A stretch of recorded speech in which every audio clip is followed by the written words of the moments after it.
Hi there, Chris here with just the tip for you.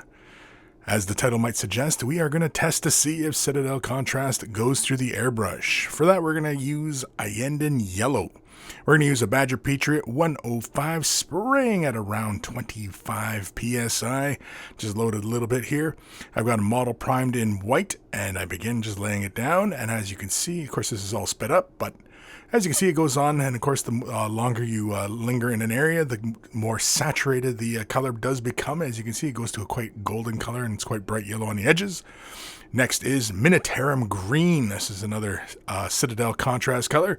Going through the airbrush, again, same brush, same PSI, and we are just going to quickly spray the backside just to show a bit of a, kind of a color contrast and just a little bit of a blend between, the belly and the top scales. And as you can see, as we lay more of the color down, again, the saturation does increase. Now, it doesn't do that same creeping action that it does when you apply it by brush. When you're applying it by airbrush, you can see it goes on quite smooth, evenly, and of course in the direction you're spraying. But it is an effective way of tinting a surface. So if this is the kind of look you're looking for, and these are the paints that you are looking for, definitely give them a try. But that's it. That's Citadel Contrast through an airbrush.